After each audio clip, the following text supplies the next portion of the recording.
I never imagined burying my son at 5 years old. No parent does. Yet there I was, standing in front of Noah's small white casket, his favorite blue blanket tucked inside with him because he always said it made him feel safe. Safe. Something I failed to give him when it mattered most. The weight of that realization crushed me more than the whispers of the people in the pews behind me. They weren't just mourning Noah. They were judging me, dissecting my life with Claire. I could feel their stares burning into the back of my head, their speculation like daggers. Where's his wife? I imagined them saying, how could she not be here? Small towns thrive on gossip, and I knew my absence wouldn't be the only topic of conversation anymore. No, now they had Claire's glaring absence to feast on. But the town didn't know what I did. Only minutes before stepping into the church, my phone buzzed with a message from an unknown number. I glanced at it out of reflex, expecting condolences or another logistical question about the service. Instead, what I saw made my blood run cold. The picture was so sharp it could have been taken moments ago. Claire, lounging by a pool, her skin glowing under the Hawaiian sun. A man, young, tanned, and smug, had his arm around her. A cocktail sat in her manicured hand. Below the photo, the message read, "Thought you should see what your wife is really doing today. A concerned friend." For a moment, the image didn't compute. My brain refused to link the woman I had built a life with to the person in that photo. Claire wasn't at an important business meeting, like she'd told me. She wasn't sitting at the front row of our son's funeral, holding my hand. She was sipping margaritas in paradise, tangled up with some stranger. The weight of betrayal was immediate, but there was no time to process it. My mother's hand gripped my arm as she whispered, "Jacob, you're shaking." I was. The phone trembled in my hand until I shoved it into my pocket, like burying it could make it disappear. It didn't. That image was burned into my mind, taunting me every time I blinked. Still, I couldn't break down. Not now. I swallowed the rage clawing up my throat and nodded at the funeral director. Somehow, my legs carried me to the front pew, and I sat where Claire should have been. I kept my head high, shoulders square, refusing to give the town the satisfaction of seeing me unravel. But my thoughts were anything but composed. They raced through the past few months, desperately trying to connect dots I hadn't noticed before. Claire's late-night calls. Her sudden work trips that always seemed urgent. The way she started talking about needing space when Noah's condition worsened. I had chalked it up to grief, thinking we were handling things differently. I'd been a fool. As the service began, I clenched my fists, nails digging into my palms to keep from losing it. The pastor spoke about Noah's love for life, his boundless energy even during the hardest days of his illness. My chest tightened when he mentioned Noah's favorite pastime, coloring his white roses with food dye. I could almost see him again, his small hands stained blue and purple, his giggle filling the hospital room. My eyes flicked to the bouquet on his casket, white roses as far as the eye could see. Claire hated those roses. She'd said they were too plain, but I insisted. They weren't for her. They were for Noah. She didn't deserve to be part of this moment anyway. Then, my phone buzzed again. Another message. This time, it was from Claire. "Sorry I couldn't make it. Important business meeting. I'll make it up to you." Make it up to me? Make up for skipping her son's funeral? Make up for sipping cocktails while I laid Noah to rest? Rage flooded through me, hot and consuming. It burned away the grief, if only for a moment, and left me with one single thought. She had no idea what was coming. I wouldn't crumble like she expected. I wouldn't be the grieving widower she could manipulate. Claire may have abandoned us when Noah needed her most, but I would make sure her betrayal didn't go unanswered. That promise solidified as I stood to deliver the eulogy. I looked out at the crowd, at the faces of neighbors, co-workers, and family friends, and forced myself to speak. Every word was for Noah. Every story about his joy and strength was a vow to protect his legacy, to ensure Claire's actions wouldn't taint his memory. I didn't let my voice crack. I didn't shed a tear. I saved those for later when I was alone. Today wasn't about my pain or Claire's betrayal. Today was about Noah. But deep down, I knew one thing for certain. Claire thought she could betray me and walk away unscathed. She was wrong. So very wrong. The funeral reception was a charade. People offered their condolences with pitying eyes and rehearsed lines, shuffling through my parents' living room as though it were some kind of performance. Plates of untouched cookies and casseroles cluttered every surface. The air buzzed with whispers, the kind that made the hair on the back of my neck stand on end. Everyone knew Claire wasn't there, and their silence said more than their words ever could. I moved through the room like a ghost, smiling stiffly at the neighbors, nodding absently at distant relatives.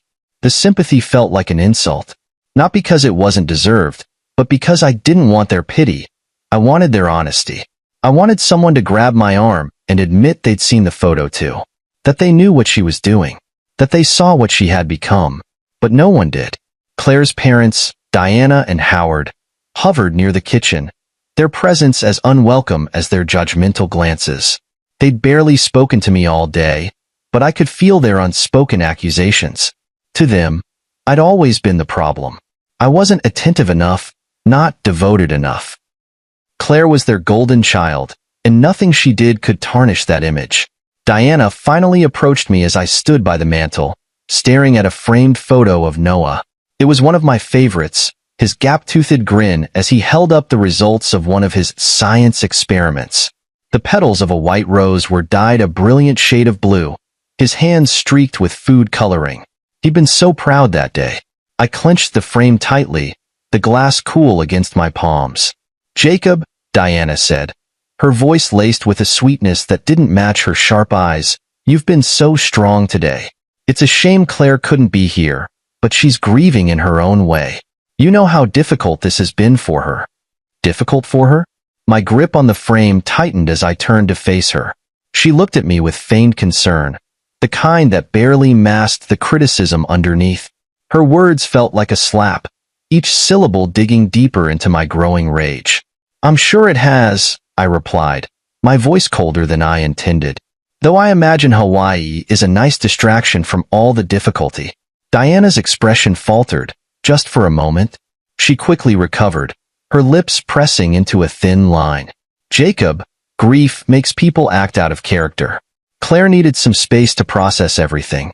You should try to be more understanding." Understanding? My jaw clenched as I fought to keep my composure. She didn't know, did she? Or maybe she did, and she just didn't care. I wanted to shout at her, to show her the picture on my phone, and force her to acknowledge the truth. But I didn't. Instead, I turned away, setting the photo of Noah back on the mantel with trembling hands. My mother appeared at my side then, her presence grounding me in a way that nothing else could. "Diana," she said, her tone sharp enough to cut through the tension. "I think you've said enough." Diana bristled, but she didn't argue. She retreated to the kitchen, leaving my mother and me in a heavy silence. "Don't let her get to you," Mom said quietly, her hand resting on my arm. "She's just trying to deflect. She knows what Claire has done." That admission hit me like a punch to the gut. "You think she knows?" I asked, my voice barely above a whisper. "She's her mother," Mom said simply. "Of course she knows." Her words confirmed what I'd been dreading. This wasn't just Claire's betrayal, it was a family affair. Diana and Howard had likely known all along, and had chosen to protect Claire instead of holding her accountable. The thought made my blood boil. As the reception dragged on, I retreated to my father's study, desperate for a moment of quiet. I sank into his worn leather chair, the exhaustion of the day settling over me like a weight I couldn't shake. My mind raced with fragments of memories, each one laced with questions I couldn't yet answer.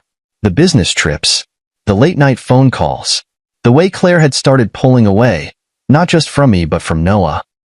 It had been subtle at first, a missed doctor's appointment here, a forgotten bedtime story there.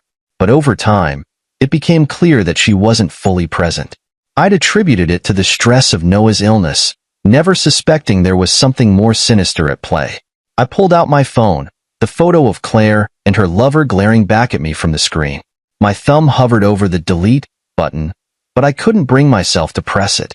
This wasn't just evidence of her infidelity, it was a reminder of what I was up against. I didn't know what my next move would be, but one thing was certain. I wouldn't let her get away with this. Not after abandoning me. Not after abandoning Noah. Claire thought she could escape the consequences of her actions, but she was wrong. As I sat in the dim light of the study, my anger solidified into resolve. This wasn't just about revenge, it was about justice. For Noah, for me, for everything we'd lost because of her selfishness. I would make her regret ever thinking she could betray me and walk away unscathed. The days after the funeral were a blur of condolences, casseroles, and sleepless nights. People came and went, offering words that felt more rehearsed than genuine. He's in a better place now. He's not suffering anymore. Their well-meaning attempts to comfort me only left me more hollow. What better place could there be than in my arms, laughing over cartoons, or insisting on pancakes for dinner? Grief clung to me like a second skin, but beneath it, anger churned like a storm waiting to break. The photo of Claire in Hawaii wouldn't leave my mind, haunting me every time I closed my eyes. She wasn't just absent at Noah's funeral, she was celebrating her freedom, as though our son's death had been her ticket to paradise.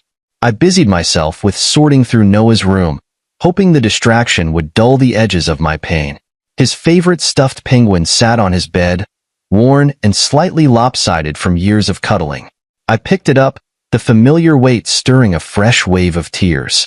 He'd carried it everywhere, even to the hospital. As I placed the penguin on his pillow, something on Claire's side of the room caught my eye. A stack of papers on her desk, carelessly left in plain sight.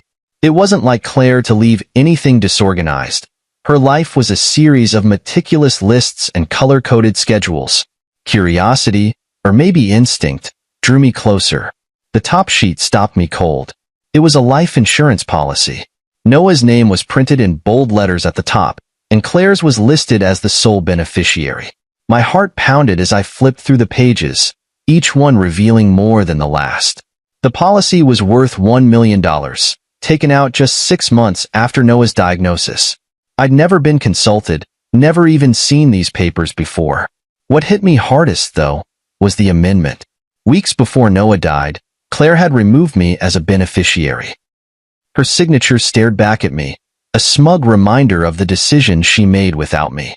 My hands shook as I rifled through the stack, finding receipts for loans she'd taken out against the policy.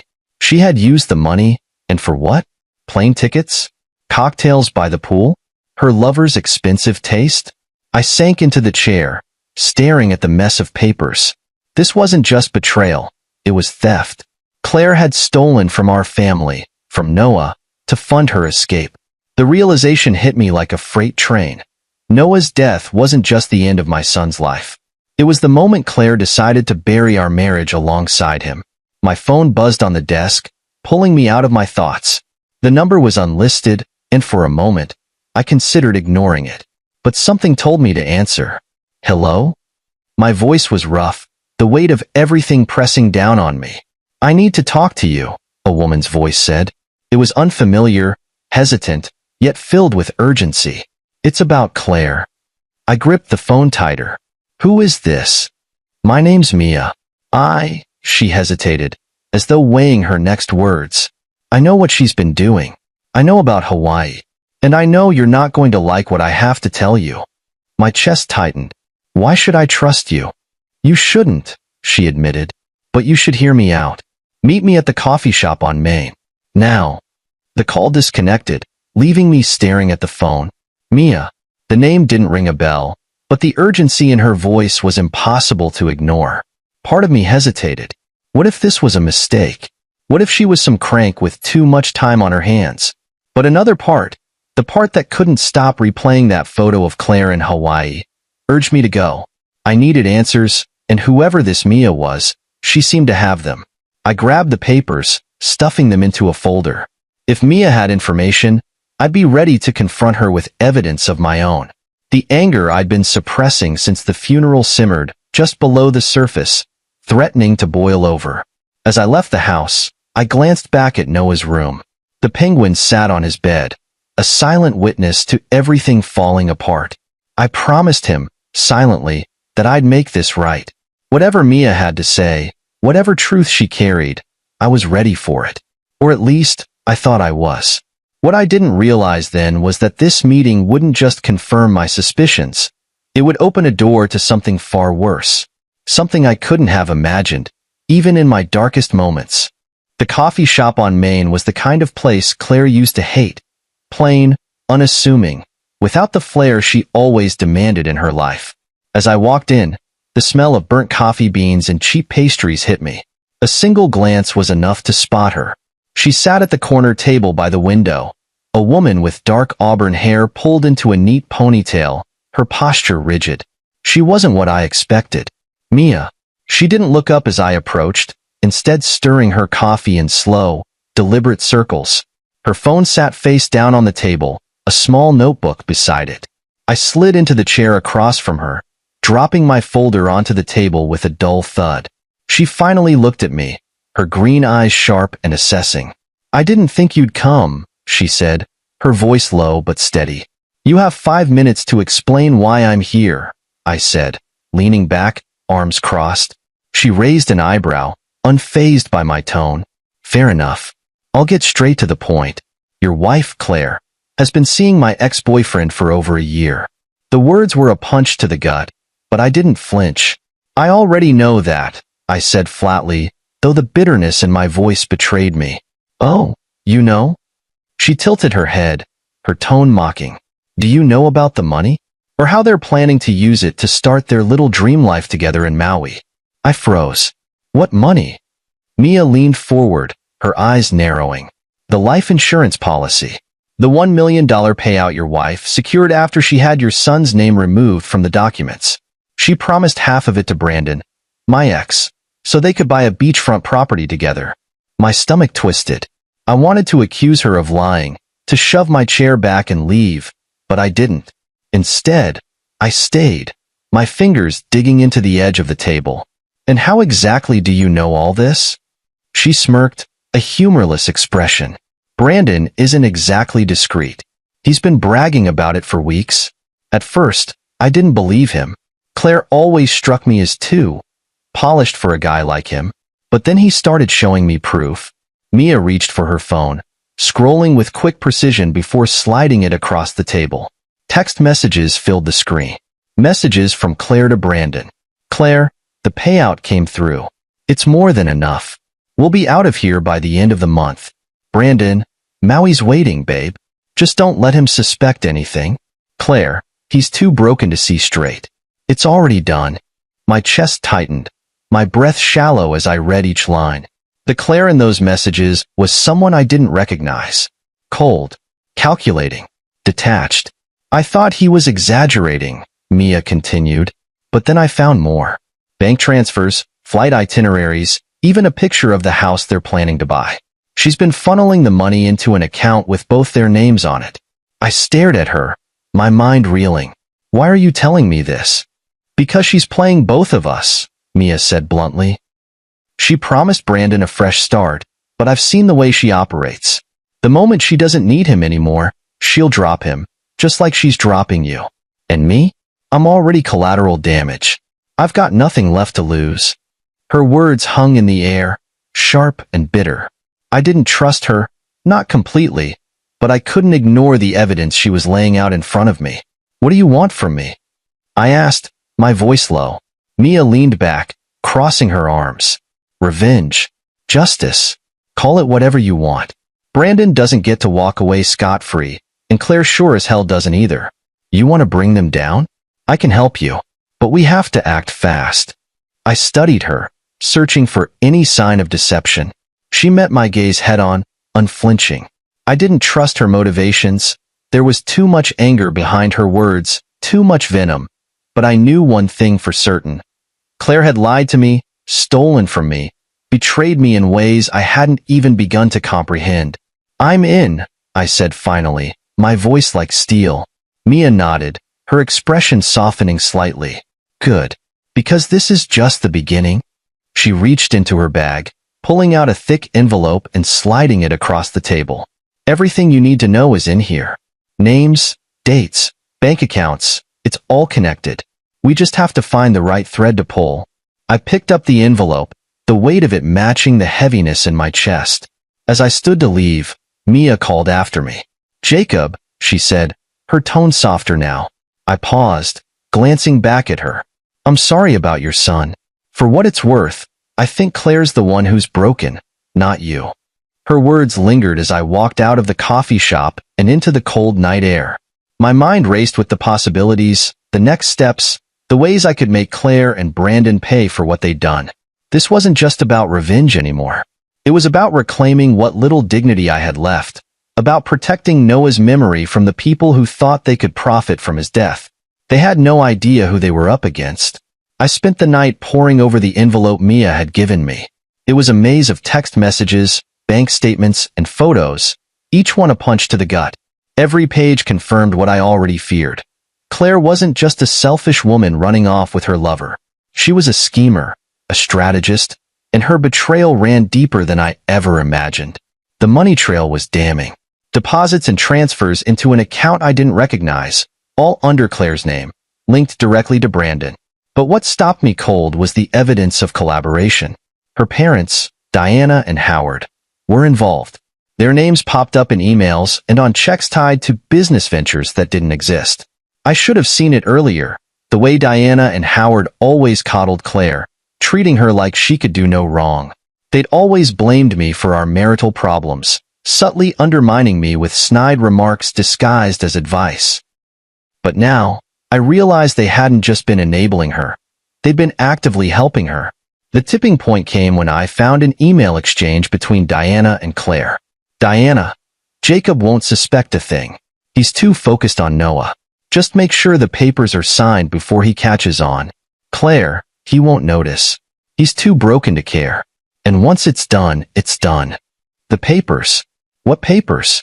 My heart raced as I flipped through more documents, searching for answers. Then I found it. A property transfer agreement for our family home. The place where I grew up, where Noah spent his final days, was being sold.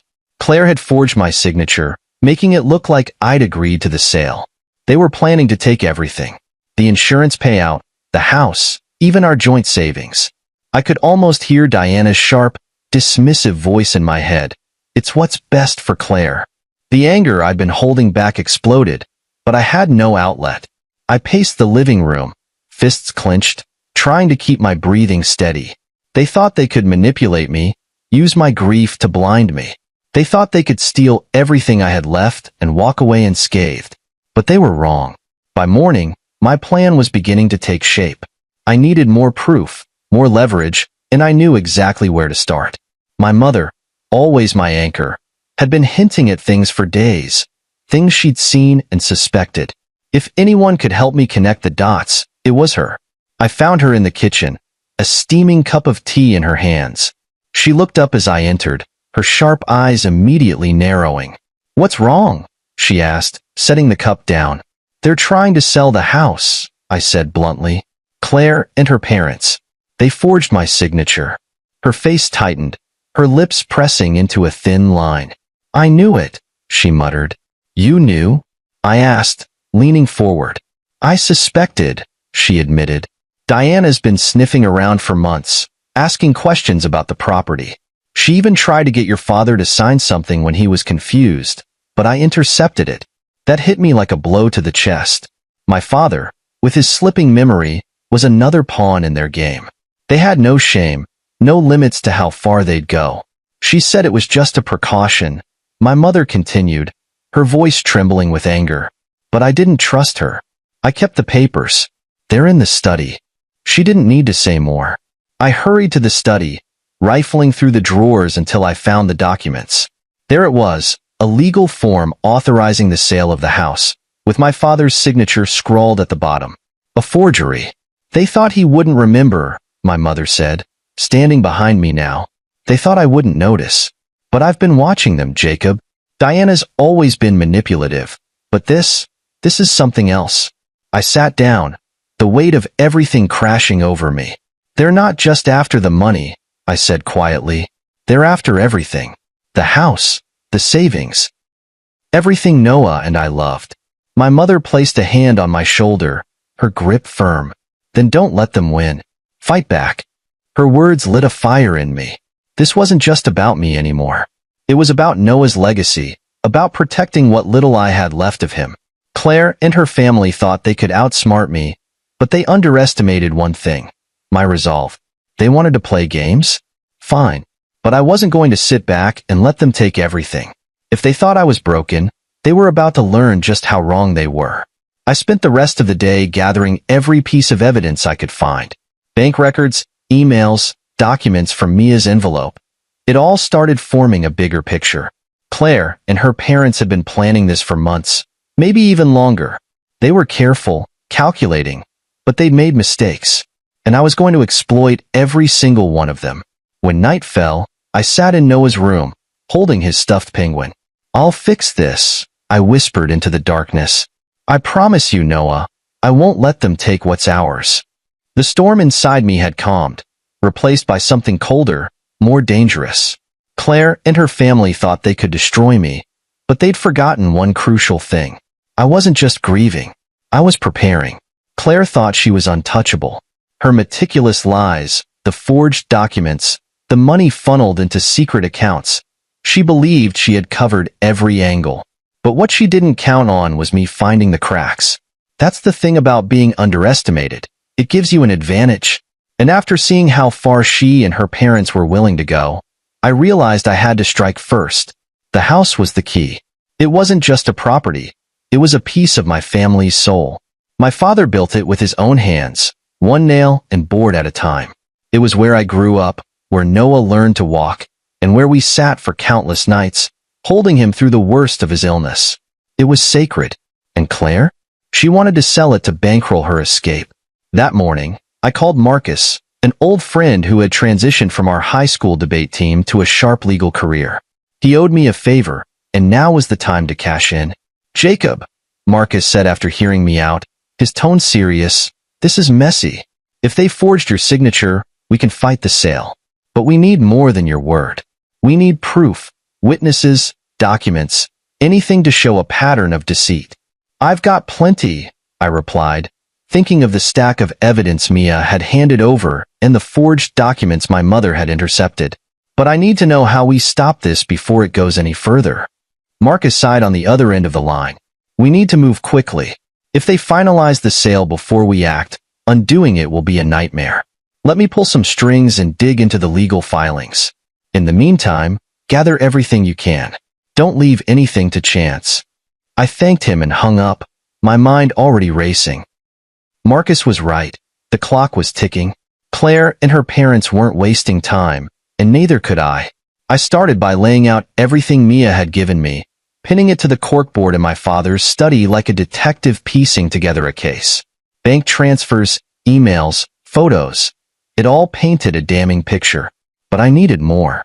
My mother was my first ally. She kept a watchful eye on Diana's manipulations for months and was all too eager to help. "Your father might not remember everything clearly," she said, "but I do." Diana and Howard tried to pressure him into signing those papers more than once. I kept notes every time they showed up here unannounced. She handed me a small notebook, the pages filled with dates and detailed accounts of their visits. It was more evidence, another layer to add to the case I was building. Next, I reached out to Mia. As much as I hated relying on her, she had insight into Claire's plans that I couldn't ignore. "They're meeting with the realtor tomorrow to finalize the sale," she said over the phone. "If you're going to stop them, you'll need to be there." "How do you know this?" I asked, suspicion creeping into my voice. "Because Claire doesn't think I'm a threat," Mia replied. "She keeps me in the loop, thinking I'll just go along with it. But she doesn't realize I'm one step ahead of her now." Her bitterness was palpable, and while I didn't trust her completely, I knew she was right about one thing. Claire underestimated us both. With the pieces falling into place, I spent the rest of the day preparing. I copied every document, recorded every detail, and made sure I had backups. I wasn't leaving anything to chance. By the time night fell, the study was a battlefield of papers and plans. My mother walked in, a cup of tea in hand, and set it down beside me. "You've got that look in your eye," she said. "What look?" I asked, glancing up from the corkboard. "The same look your father used to get when someone tried to cheat him out of a deal," she said with a faint smile. "Don't let them take this from us, Jacob. Don't let them take Noah's home." Her words hit me like a lightning bolt. This wasn't just about me or even the house. It was about protecting what Noah loved, what he left behind. The rage I'd felt at Claire's betrayal had evolved into something sharper, more focused. They won't, I promised. The next morning, I dressed like a man going to war. Suit pressed, tie knotted, folder in hand. Marcus had already filed a motion to halt the sale, but I knew I needed to show up and confront them head-on. As I stepped out the door, my mother handed me something small, a worn, stuffed penguin. "Take it with you," she said softly. "For luck." I slipped it into my briefcase, the familiar weight grounding me. It wasn't just a toy. It was a reminder of Noah's laughter, his resilience, his love for the life Claire had so easily abandoned. When I arrived at the realtor's office, I saw Claire's car parked out front. Inside, she and Diana were already seated at the table, their polished smiles masking the lies they'd been spinning for months. "Jacob," Claire said, feigning surprise as I entered. "What are you doing here?" I set the folder down on the table, opening it to reveal the evidence of their fraud. "Stopping you," I said coldly. The look on her face was priceless. But this wasn't over yet. Not by a long shot. Claire's face went pale the moment I opened the folder. She wasn't prepared for this. None of them were. Diana sat beside her, her usual smug demeanor faltering as her eyes darted to the documents spread across the table. The realtor, caught in the crossfire of a battle he hadn't signed up for, looked deeply uncomfortable. "What is this?" Claire asked, her voice laced with faux confusion, though the quiver in it betrayed her nerves. "You tell me," I replied, leaning forward, "because it looks like a stack of evidence proving that you and your mother have been forging documents, siphoning money, and trying to sell this house behind my back." Diana's lips thinned. "Jacob, there's no need for dramatics. This is a simple real estate matter." "A simple real estate matter?" I shot back, my voice rising. "This is my home, Diana. My family's home. And you tried to take it away by forging my signature. Did you think I wouldn't notice? Or did you think I was too broken to fight back?" Claire shifted uncomfortably, her polished confidence unraveling. "Jacob, please. We've been under a lot of stress. We were just trying to handle things while you were grieving." I slammed my hand on the table, startling everyone. "Don't you dare use Noah's death to justify this. While I was burying my son, you were plotting to steal everything we built together. And for what? To run off with Brandon and live your little fantasy life in Hawaii?" Her eyes widened. I'd hit a nerve. "You don't understand." "I understand perfectly," I cut her off. "I understand that you've been lying to me for months.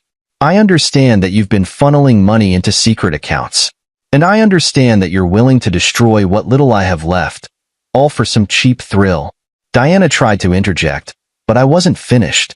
"And you," I said, turning to her, "have been complicit in all of this, manipulating my father, forging signatures, covering for Claire while she betrayed our family. Did you really think I wouldn't figure it out?" For the first time, Diana looked rattled. "Jacob, you're being unreasonable. We were only trying to protect Claire's interests. You've been unstable since Noah's death." "Unstable?" I laughed bitterly. "You mean grieving, mourning the son I loved, more than anything while Claire was busy planning her escape. If anyone's unstable, it's her, and you, for enabling her." The realtor cleared his throat, clearly regretting his decision to show up for work that day. "I, think I should step out?" "No," I said sharply, turning to him. "You stay. You're about to see just how illegal this so-called real estate matter really is." I pulled out my phone and played the recording Mia had given me, a conversation between Claire and Brandon discussing their plans for the insurance money. "Claire, the payout's in the account. Once the house sells, we'll have enough for the down payment on the Maui place." Brandon, "What about Jacob?" Claire, "He's too distracted to notice. He'll never see it coming." The room fell silent. Claire's face turned an ashen shade of white, and Diana's composure shattered. "You recorded me?" Claire whispered, her voice barely audible. "No," I said, leaning back in my chair. "But someone who knows the kind of person you are did. And she was more than happy to help me expose you." Claire's eyes darted to the door, as if she were considering bolting. "You can't prove anything," she said weakly. Oh, but I can. I slid more documents across the table, bank statements, emails, and evidence of forged signatures. Every transaction, every forged document, every lie. It's all here. And Marcus has already filed a motion to halt the sale. This house isn't going anywhere. The silence stretched on, heavy and suffocating. Claire looked at Diana, but for once, her mother had no comforting words to offer. You thought I'd just roll over and let you win, I said, my voice low but steady. But you underestimated me. You always have. This ends now. Diana opened her mouth to speak, but the door swung open before she could say anything. Marcus walked in, holding a stack of legal papers. Sorry I'm late, he said, his tone casual. I was just at the courthouse filing an injunction to freeze all property transactions tied to this house. He set the papers down on the table and turned to the realtor. You might want to walk away from this deal. It's going to get messy. The realtor didn't hesitate. I think that's my cue to leave, he muttered, grabbing his briefcase and practically running out the door. With him gone, I turned back to Claire and Diana. You have two options, I said. You can walk away now, leave this house, and give up on whatever scheme you had planned. Or you can fight me, and I'll make sure you both end up in court, and on the front page of every newspaper in town. Claire stared at me, her mask of control completely gone. For the first time, I saw fear in her eyes. Diana, however, wasn't ready to surrender. You're bluffing, she spat. I met her gaze head on. Try me. Claire grabbed Diana's arm. Mom, stop. He's not bluffing. Diana hesitated, but the look in Claire's eyes convinced her. Without another word, they stood and walked out, their once confident strides now shaky and uncertain. As the door closed behind them, I let out a breath I didn't realize I'd been holding. Marcus clapped me on the back. You did good, he said, but I wasn't celebrating yet. This was just one battle. The war wasn't over. Not yet. The fallout began the moment Claire and Diana walked out of the realtor's office. They left behind the smugness they had carried for so long, their carefully curated facade shattered. But for me, that moment was just the beginning. The confrontation had stopped the sale of the house, but the damage they'd tried to inflict was far more extensive than I'd realized. Marcus wasted no time filing motions to freeze all joint assets and accounts. They're not just after the house, Jacob, he told me as we sat in his office later that day. They've been playing a long game, trying to drain everything you own. If we don't act fast, they could still slip through the cracks. I nodded, the weight of his words sinking in. What's our next move? We expose them, he said simply. All of them. Claire, Diana, Howard, everyone who had a hand in this. We hit them with fraud charges, property theft, and anything else we can prove. It was a daunting prospect, but I was ready. This wasn't just about getting justice for me anymore. It was about protecting Noah's memory and ensuring that Claire and her family faced the consequences of their actions. The first step was gathering more evidence. Marcus and I pored over every document, email, and transaction we could find, building a case that left no room for doubt. Mia proved to be an invaluable ally, providing even more damning information about Claire's secret accounts and her relationship with Brandon. You don't realize how much she bragged to him, Mia said during one of our meetings. She thought he was her partner in crime, but Brandon was careless. He left a trail everywhere he went. The evidence painted a grim picture of Claire's betrayal. She hadn't just siphoned money from the life insurance policy. She had also funneled funds from our joint savings, creating fake expenses to cover her tracks. Diana and Howard had been complicit every step of the way, using their influence to hide her actions and manipulate legal documents. With Marcus leading the charge, we filed a civil suit against Claire and her parents. The legal process was grueling, each step a reminder of just how much they had tried to take from me. But as the weeks went by, the tide began to turn. Claire's lover, Brandon, became the first crack in their armor. Faced with mounting pressure, he turned on her, providing testimony that corroborated everything Mia and I had uncovered. His statements confirmed Claire's intentions to steal the insurance payout and use it to start a new life in Hawaii. Diana and Howard weren't as quick to fold. They tried to spin the narrative, painting themselves as victims who had only been trying to protect protect Claire during a difficult time. But the evidence against them was overwhelming. Emails, bank records, and forged documents all pointed to their active involvement in the scheme. The final blow came when Marcus uncovered an even deeper layer of deception. Claire and Diana had attempted to manipulate my father into signing over not just the house, but other family assets as well. Marcus found proof that they had targeted him during moments of confusion caused by his dementia, hoping to exploit his condition for their gain. "That's not just fraud," Marcus said when he showed me the documents. "That's elder abuse. And the courts won't take that lightly." When the charges were filed, the weight of their crimes finally caught up with them.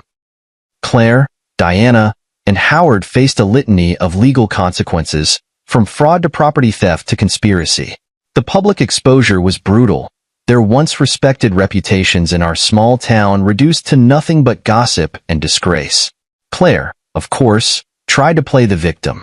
"I didn't know what I was doing," she claimed during a deposition. "I was grieving. I made mistakes." But her tears didn't fool anyone. Not the lawyers, not the judge, and certainly not me. She had made her choices, and now she was paying for them. In the end, the courts ruled in my favor. The house was officially mine again, along with the remaining assets Claire hadn't managed to siphon away. The life insurance payout, which she had planned to use for her new life, was frozen and redirected to its original purpose, supporting pediatric cancer patients in Noah's name. It wasn't just a legal victory, it was a moral one. Every step of the way, I had fought to protect what mattered most: my son's memory and the legacy he left behind. But even with the legal battle won, the scars of their betrayal remained. Claire's actions had fractured something deep within me, something that couldn't be easily repaired.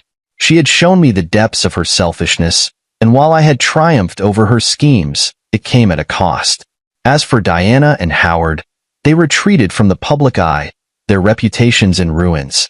They had spent years building their influence, only to see it crumble in the face of their greed. I couldn't bring Noah back, but I could ensure that Claire and her family would never hurt anyone else the way they had hurt me. The fallout was complete. The house was safe, the money redirected to a cause that mattered, and the people who had tried to destroy me were facing the consequences of their actions. But the fight wasn't over yet, not for me. Because while the legal battle was behind me, the journey toward healing had just begun. The house was quiet now, a kind of quiet that settled deep in my chest. For months, it had been filled with the chaos of lawyers, documents, and the weight of betrayal. But now, with the legal battle over and Claire and her family facing the consequences of their actions, there was a sense of stillness, a bittersweet calm that came with knowing the storm had passed, even if the damage remained. Noah's room was just as he had left it. His favorite stuffed penguin sat on the bed. Its worn seams a testament to how much he had loved it. The colorful drawings he'd taped to the walls were still there, and for a moment, I could almost hear his laughter.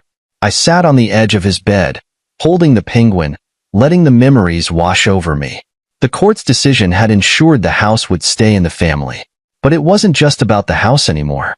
It was about Noah's legacy, protecting everything he had loved and making sure his memory meant something more than just heartache. That's why I took the life insurance payout, every penny Claire had tried to steal, and set up the Noah Thompson Foundation. The foundation would fund pediatric cancer research and support families going through what we had endured. It felt right, like something Noah would have wanted. He had always been so full of compassion, even when he was the one in pain. The first grant went to the pediatric cancer ward where he had spent so much time. I visited the hospital to meet the families it would help, and for the first time in what felt like forever, I felt a spark of hope. Noah's name would live on, not just in my heart, but in the lives of those he would continue to touch. But moving forward didn't mean forgetting. On a crisp fall morning, I made my way to the cemetery. The air was cool, the leaves crunching under my feet as I approached Noah's grave. His headstone was simple, just the way he would have liked it, with a small engraving of a penguin in the corner. I knelt down, brushing away a few stray leaves, and placed the stuffed penguin at the base of the stone. "You be proud, buddy," I whispered. "The house is safe, the foundation's up and running, and your memory is helping so many people. I promised you I'd fix this, and I did." The wind rustled the trees, and for a moment, It felt like Noah was there, his spirit woven into the world around me. Your grandma outsmarted them all, I said, a faint smile tugging at my lips. She was brilliant, just like you always said. As I stood, my father approached, his steps slow but steady. His memory wasn't what it used to be, but today, his eyes were clear. He's at peace now, he said quietly, his voice steady. I hope so, I replied, my throat tightening. He touched the penguin, his hand lingering on its soft fabric. Noah told me something once, not long before he passed, he said. He said, don't worry about Dad. He's stronger than everyone thinks. I swallowed hard, tears blurring my vision. He said that? My father nodded, a faint smile on his lips. He was right, you know. We stood there in silence, the weight of grief and love mingling in the cool air. A monarch butterfly landed on the headstone, its delicate wings catching the sunlight like stained glass. My father reached for it, but I gently caught his hand. Let it be, I said softly. The butterfly took flight, spiraling upward, free and unburdened. I watched it until it disappeared, understanding for the first time that true strength wasn't in revenge or victory. It was in letting go. I slipped my arm around my father's shoulders, guiding him back toward the car. Pancakes? I asked, a smile creeping into my voice. His face lit up, a rare moment of clarity shining through. Pancakes. Noah always loved pancakes. Yes, he did, I said, my heart full of bittersweet warmth. As we walked away, I glanced back at the penguin standing guard at the headstone. It wasn't just a symbol of Noah. It was a reminder of everything we had fought for. The butterfly had shown me the way forward. It wasn't about forgetting the pain, but about honoring the love that came with it. And as I drove home with my father, the weight of the past finally began to lift. Noah was gone, but his spirit remained, guiding me toward a life where love and resilience could coexist with loss. It wasn't triumph, it was survival. And for the first time in a long time, it felt like enough.